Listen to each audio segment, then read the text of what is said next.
The fire was warm, and the night was clear and crisp, and I looked over ahead at the small valley that separated the beach beneath the cliff where I and the rest of the testes had washed up upon, and the greater lands that made up this island. With high mountains to either side of the valley, it sank about a half a mile down, and was smooth graded on either side. Barren, save for the grasses that grew very high, taller even than I was, and with no trees standing anywhere to be seen within the edges of its borders, only wide-cut paths serving to guide those that were crossing the valley. It had taken me a few minutes to notice there was something different about the grasses and the valley as a whole. Their color was slightly off, extraordinarily subtle and nigh imperceivable, and the ground seemed somehow to be too perfectly settled into this bowl shape to be natural. I had watched dozens of others make the crossing with no abnormality or vent to be seen. Yet, I decided to make camp on this side before crossing tomorrow, to spend some time trying to figure out this little oddity, and found a place under a tall tree and made a modest fire to heat a tiny meal. I thought about where I'd head to first, after crossing the valley, of course. I needed 9 recommendations, and I had sworn an oath as to how I would get them. It had started after the last surprise lecture, the one with none other than the Smoke himself speaking. To be honest, he was much less imposing than I expected, but I had no doubt that was actually a mark of his skill at hiding what kind of a terror force he actually was, if the legends were to be believed. After the speech, I made to leave the hall. I took my time getting up and getting my things together, mostly to allow the bulk of the rest to go. It was just a matter of convenience for me, as my size would make it problematic to try to push out of the hall when some of the people barely came up to my knee. That is when I saw Hunter Koloth, a minor legend in his own right, or at least he was the latest in a proud line of hunters, whose deeds have earned them great respect and honor amongst their people, the halflings. He had given the lecture on hunters' rights and their limitations. He also seemed very intent on finding some reason to disqualify me from the testing. For what reason I don't know. But here he was, walking up to me, and when he got to me, a tap of his staff on the ground and it extended, lifting him to be eye to eye with me. "Mr. Nsote, I would have a word with you." "Of course, Sir Koloth." "Don't you, sir, me?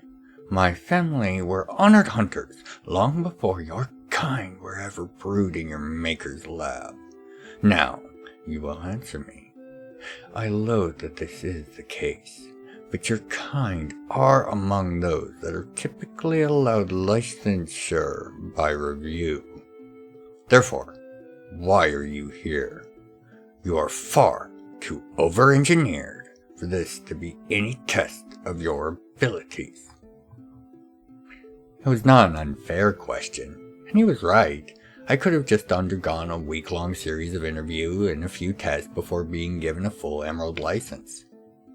But I answered, despite his obvious hatred of my kind, the now clear reason for his enmity. "Did you, Koloth, just accept what is no doubt an open license in honor of your lineage and their great deeds?" His look told me I had the right answer, but he was not letting me go with just a clever retort.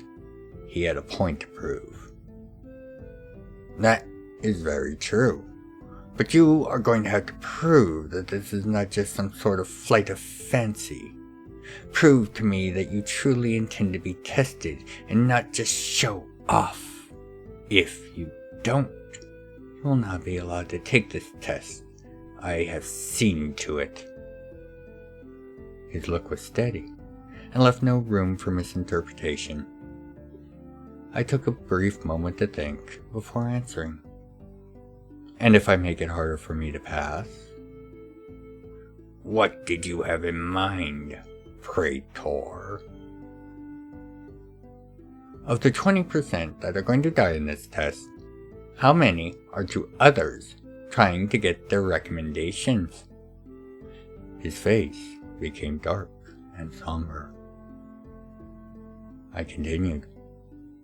Nowhere in the rules or literature provided does it state that recommendations are tied to who they are given to, and in fact there is one mention of being able to obtain them in trade from other testees. This makes it clear that they can be stolen, or just lifted off the body of their former owners. The look on his face curiously went from somber to bemused. 2/3, 3/4 of them, even without any mention of the fact that that is a viable method for getting them. Back when we actually spoke about it as an option, the death rate was 2 to 3 times that in a mild year. Where are you going with this? What if I were to swear to obtain no less than 4 recommendations from those who have acted in such a manner, and no more than 4 from the regular sources? He began to smile in earnest. I could see ideas forming in his eyes. I didn't know if that was a good thing or a bad thing for me. And your 9th? His smile widened as I held up the small tube.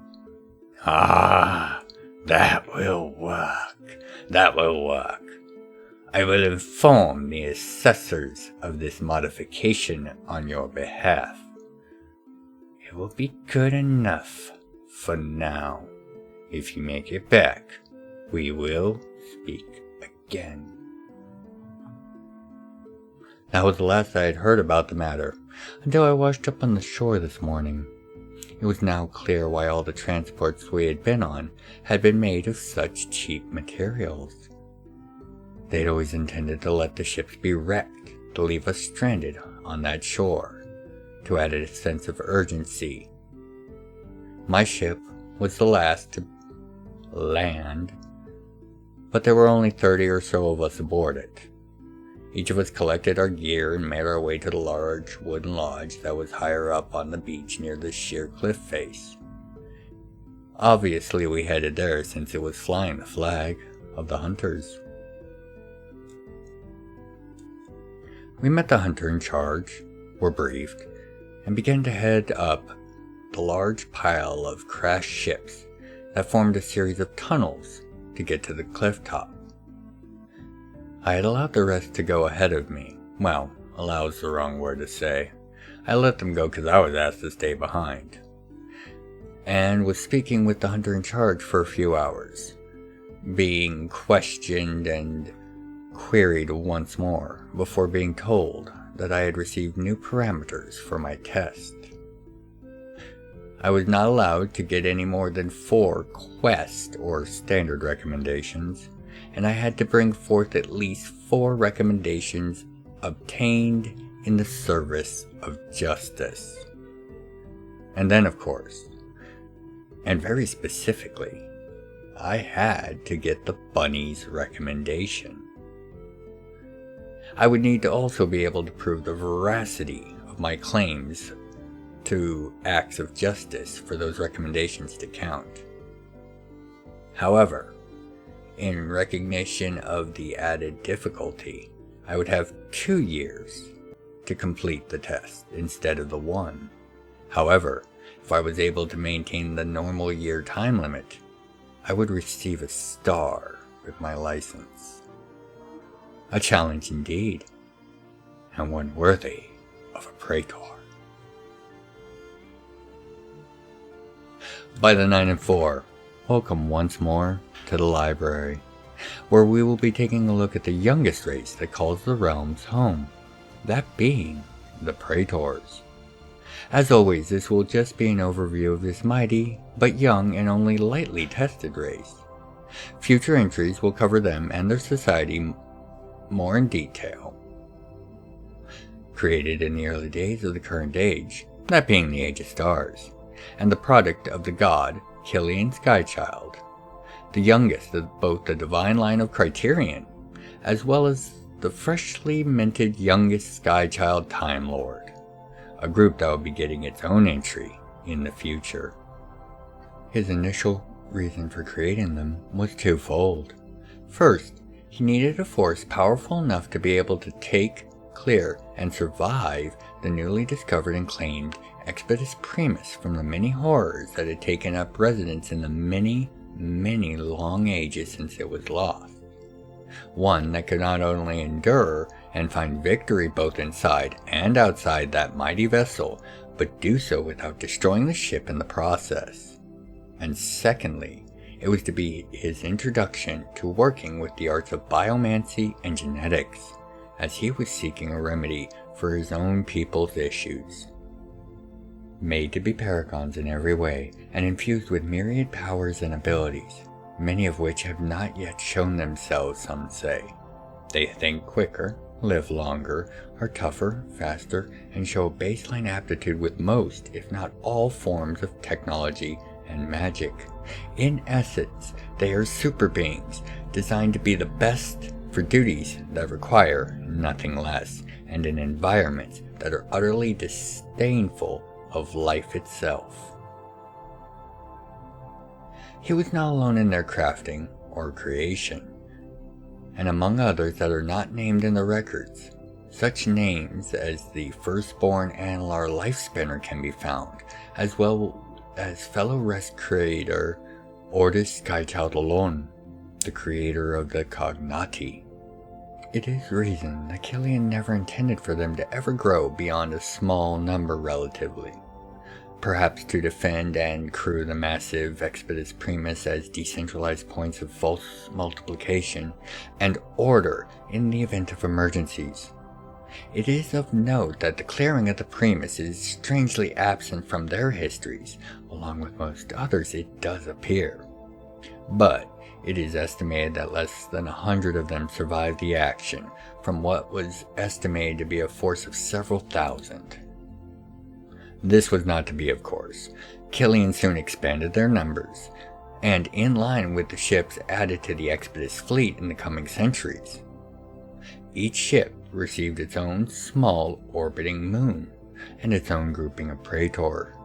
Each of these 7 moons started off with only a few thousand, and they would be required to maintain and expand their own numbers, equipments, ways, and quality of life, while still remaining united as a race of aid to the realms. These became the 7 Luna of the Praetors, each developing its own culture, but all unified in their aim to serve the greater realms in their growth, as without the rest of the realms and their myriad races, the Praetors themselves would stagnate, as they are not a creative or inventive race as a rule. Thus, they enjoy their fellow races to use as springboards of creativity, and are not of a great enough number to truly be a threat to the realms, no matter what their detractors might say. Speaking of their detractors, it should be noted that the bulk of these tend to be from those non-space involved realms or locales, places that are, for lack of a better term, unenlightened to the vast array of challenges that operating amongst the stars presents. For it was this bar that the Praetors were crafted, not for conquest or rulership. And it is sadly a fact that those that are not aware of this truth do fear the power that a Praetor presents. And this is also the reason that so few of their number are seen amongst the people of the realms, as they are often most busy doing work amongst the stars, the work they were created for. And as most people see Praetors as lone individuals in comparison to the crowds around them, it's not hard to understand why they see the Praetors as super beings, with all that entails. Being the youngest of the races, less than 3,000 years old, and being so powerful individually and capable of crafting great and powerful ships and material for their work amongst the stars, they are still viewed with suspicion and fear by the vast majority of the realms. Now, with this basic overview in place, and before we continue our young Preator on his journey, I want to thank you for your time and your attention. It means the realms to me. I really mean that. Now, it should be noted we find ourselves 2/3 of the way into Series 1 of these tales and entries, and hopefully you have each found value in the time you have spent in the library. I look forward to providing you with entries for a long, long time to come. And with that out of the way, as always, until again we meet inside the library, by the 9 and 4, be well, take care of yourselves and each other. Now, let's get back to the tale.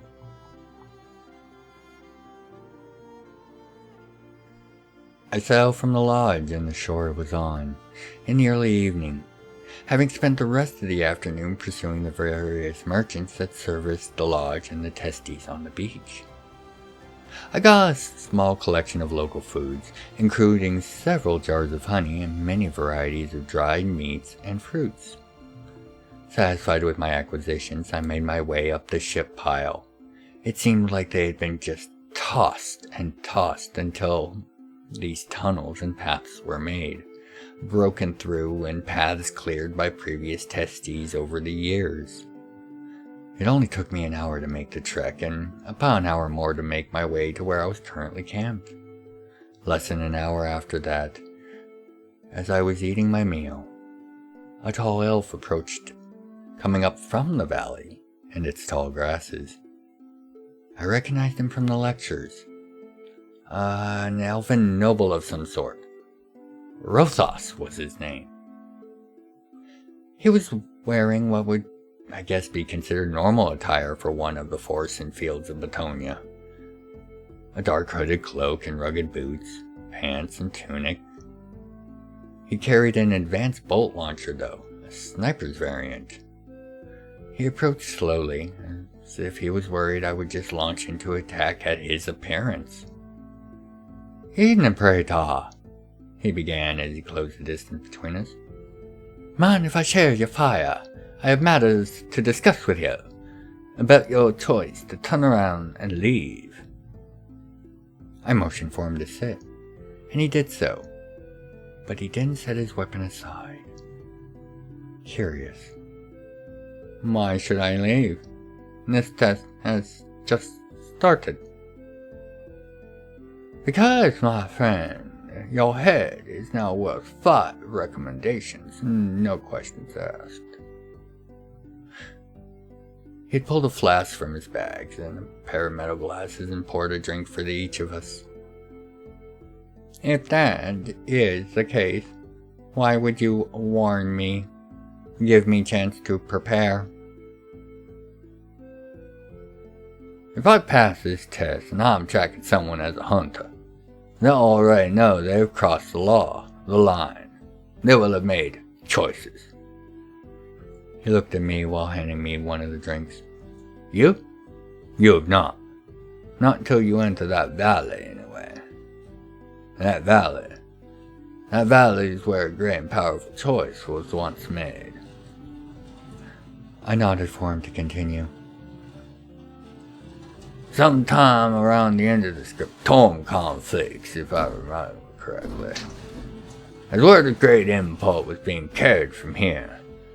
Its bearers, our heroes, were being pursued by the enemy in great numbers, and would have been caught by them, if not for one man making a choice." "What choice would that have been, and what man made this choice?"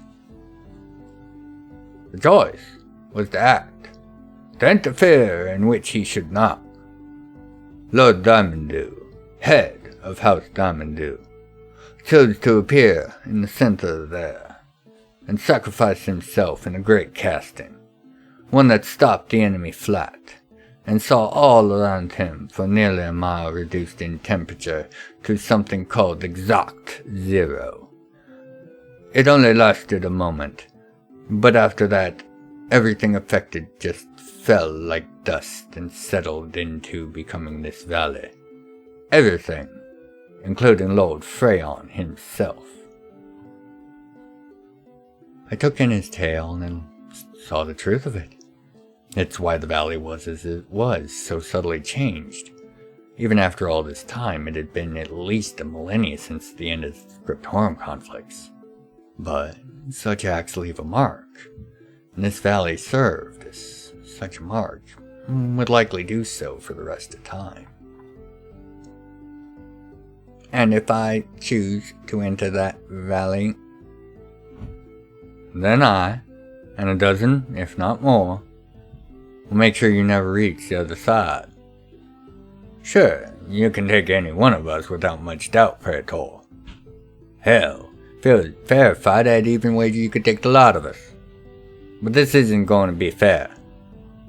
All levity had now left his tone. It will be a slaughter. One that would not stop with my death. You are aware of that. I drank the shot and could taste the vile combinations of sedatives and poisons, cleverly mixed with void energies to attempt to bypass any defenses my body might have. He did as well and laughed as it saw it was having no effect on me, his eyes glowing, revealing that he was in fact a Christon elf, with the energy of the drink revealing it through his eyes. It wouldn't have had an effect on him either. Yeah, there will be a few that kill each other over the fight for your head. I will not be one of them. I am patient. I will just wait for the would-be winner. Either way, you won't make it out alive. Surely, you can be of better aid to the realm alive than dead trying to prove some point. Think it over, Preator. It has been agreed that none shall accost you unless you enter that valley. But that will not last for more than a day or two at most. 5 recommendations is a rich price indeed. Then he went to stand up. His message delivered. No, I spoke, and he looked at me, halfway standing up. Stay. If you are to hunt me, learn of me. I will allow you a head start to prepare your ambush in the morning, but give me the honor of an evening of discussion with my would-be killer, or at least the only one brave enough to face me. To my surprise, he just sat back down, set his weapon aside, reached out and pulled out a book and pen, smiling as he did so. Well, so be it. Then allow me to make a study of you this night, so I may present a record of honor for your foolish but truly brave and stern commitment to this test. A record I will bring back to your place of birth so that your people may know of your final night and your final stand. I swear I will deliver this record on my house. I nodded, and he made a few scratches in his book before he began. So, what is your name, Preator? And where were you born, if that is the right term? There are rumors, you know. I shook my head. Of course, there were rumors. Uptor. My name is Uptor in Sorte. I told the truth, I never liked not being able to just say born, but it wasn't the right term. Cultured and grown on Luna Draxus. Luna Draxus? I know of the Expedus Draxus, but what is this Luna Draxus? I smiled. This was a story I did like sharing. Our creator, Killian Skychild had originally set things up for us to use the Expeditus Primus as our homeland. However, his wife Emma, great in her insight and wisdom, commissioned a moon to be made to orbit the Primus, and for that to be ours and ours alone. This great gift to us has been honored forthwith with a similar but smaller moon around each of the other of the Expeditus fleet, each serving as a homeland of ours, plus aiding in the dilution of our numbers. Many fear the power that my people have in great numbers, so being spread across the fleet in such a way made tensions easier in the earlier years. Rothus wrote all this down and made no comment, merely following up with a, "So you, cultured and grown. What is that like? Are you all just cooked up in a lab? Do you have parents? Grandparents? Family?" "No, we do not have parents. Elders, yes, but not parents. Each Praetor has organs that create the seeds for the next generation. However, these take decades to do their thing, but afterwards the output can be combined with that of others to create the growing stock for the next generation. On average, we produce 1 Praetor per century per Praetor that is able to contribute to the greater stock." It was an oversimplification, but a generally accurate one. "I see. And how long does it take for you to grow and mature?" "A year or so to grow, another century or so to assure that we are mentally and emotionally ready to be out in the wider realms. We have found, much like the elves and other longer-lived races, such time is required to give an appreciation of the scale of our lives and actions." "So, how old are you, young man, old man? It's hard to tell." "I am 118. Just a kid, really, by my people's standards. Yours too." "Why, the Empress! I have nephews older than you." "This is not a shock. There are many older than I. I have just left the nest, as they say."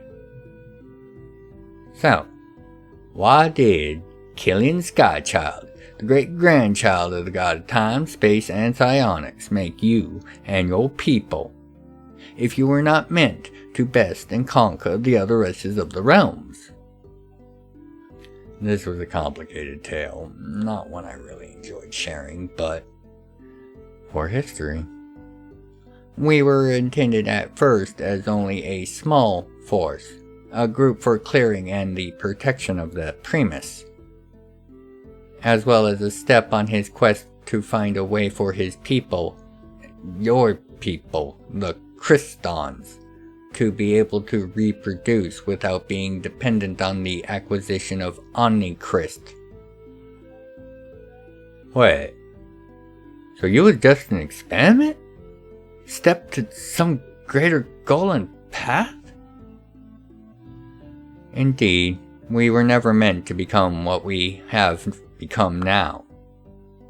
But Killian received censure for our creation, and as a result chose to establish us as a proper race, brought us up from the relatively low numbers left after the clearing of the Primus to a more viable number.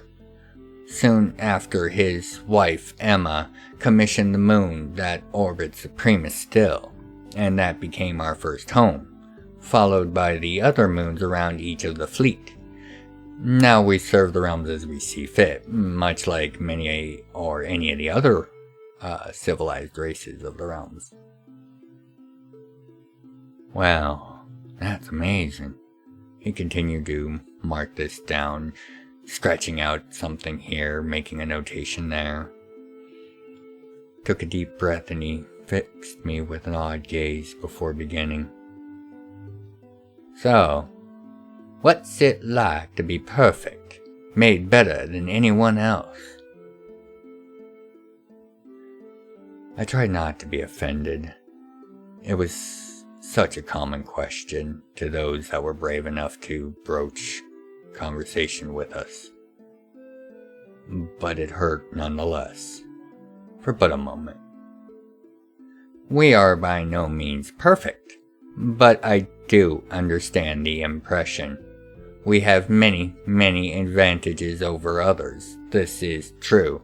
However, we are not perfect. We are just built for a different order of tasks.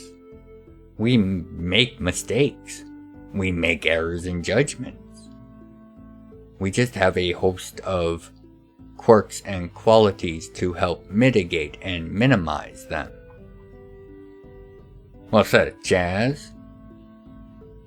For one, we do not experience emotional spikes like most other races do.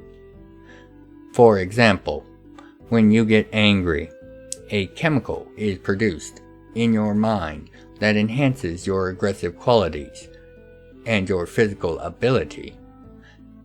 And after that anger subsides, you will feel it drain. Your body then will typically feel the wear of your heightened activity. He nodded before asking his next question, seeming to process this. So, you don't have this chemical? We do.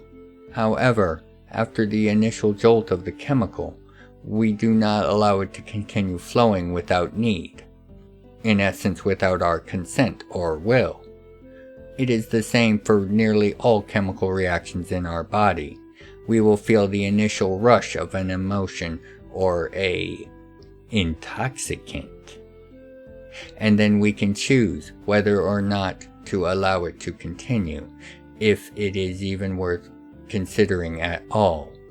Things like typical poisons are mindlessly just blocked. So, we are able to enjoy a heartbreaking opera, crying at the beauty and tragedy of the singing and story being told, while being also able to turn around and then stare down a specter of death and doom, and seem none the worse. Well, that's right damn amazing. And your immunity to the celestial elements? Like the poison you just had me drink? His face did little to hide his embarrassment, a wiry grin going across it. We are not immune to the Celestials. Nothing is. We are, however, celestially neutral. That is, any application of a celestial force upon us will be countered by an increase naturally within the countering forces of that celestial within our own bodies. Thus, in fact, it actually makes us stronger for a short time, until the power drains and dissipates. For example, the poison void drink you just gave me technically made me infinitesimally more powerful. However, by the time I finish this sentence, it most likely will have drained. I am, and most Preators are, if not all of us, completely immune to most toxics and poisons. This is in tandem with the chemical control we have over our bodies.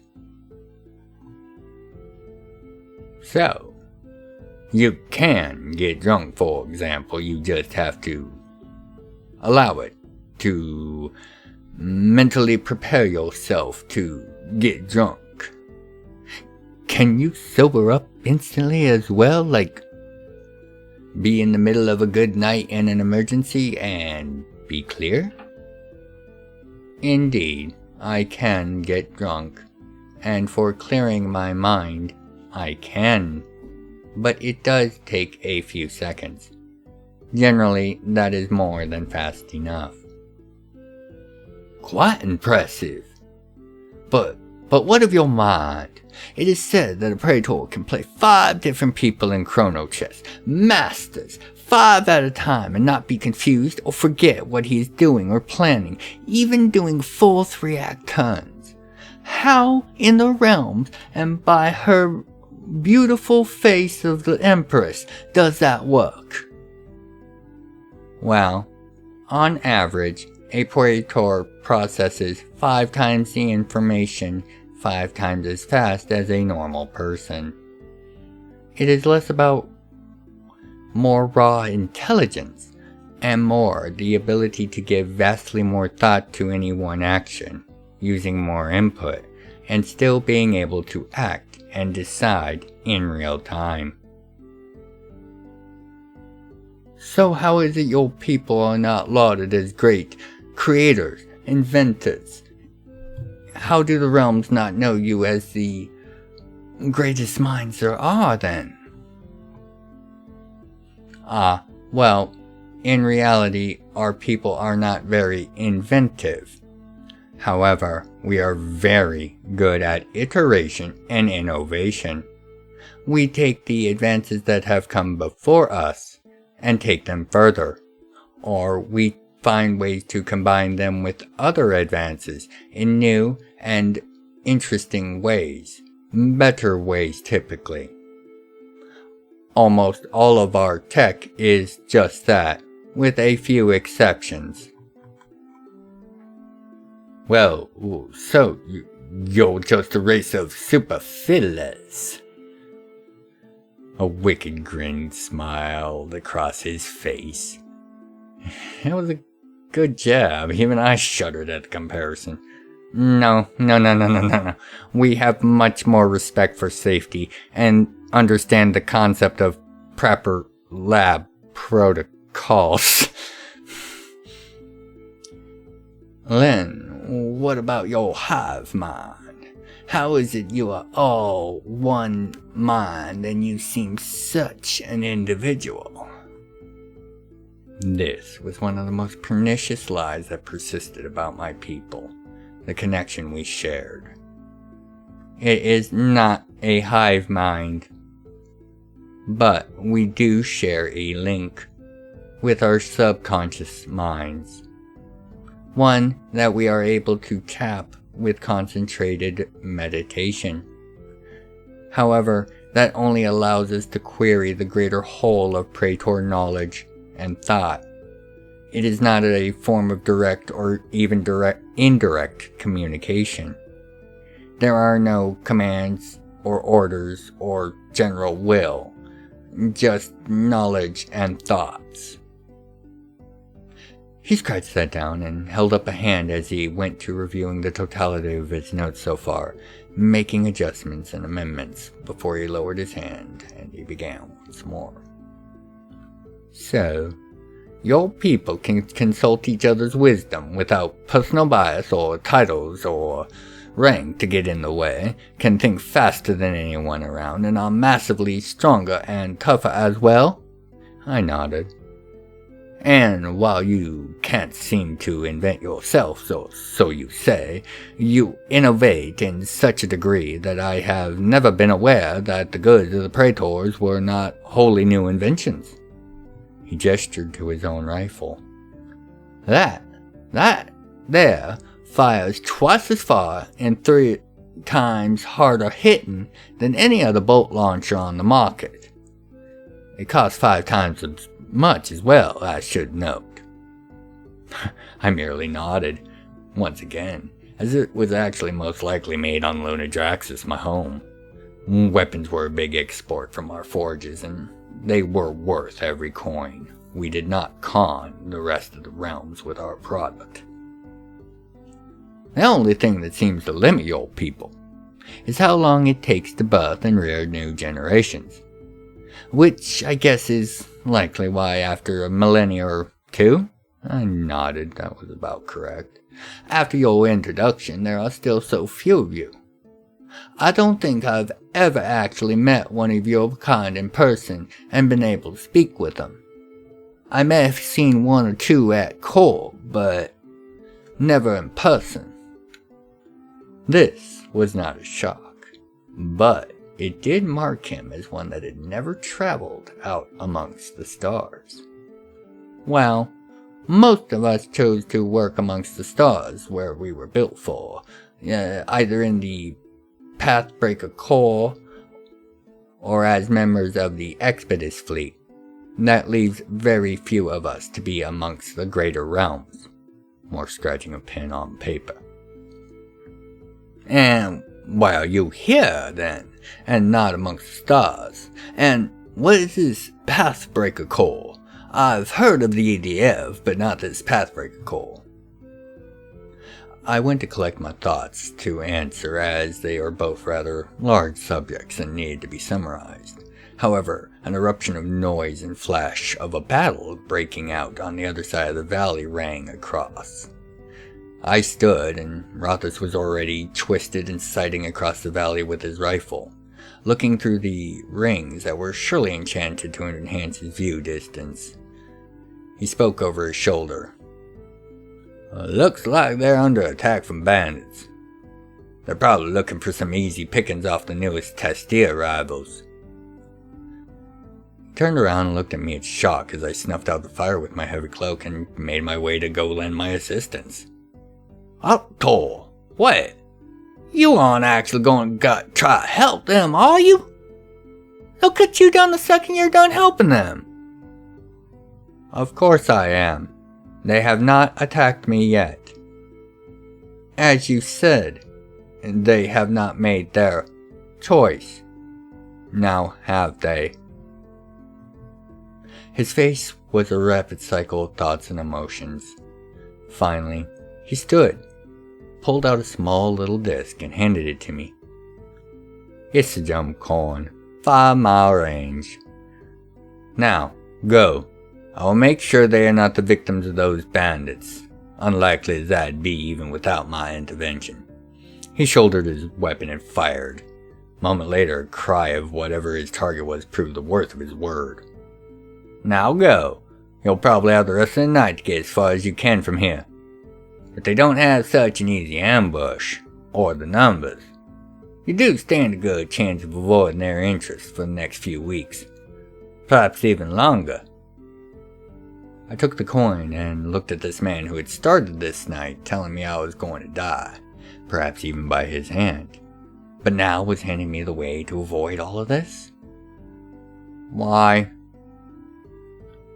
Because now it'll be a hunt worth having, and one I won't have to feel like I cheated at. He looked at me with a wry smile. Should I choose to take it up, that is. I won't come after you in a town or any other civilized area. Doubt anyone will. City guards don't play around. Keep that in mind. But in the field, you should consider yourself free game. 5 recommendations. You will need to look after yourself. He started to laugh. Now go, Optor and Sorte.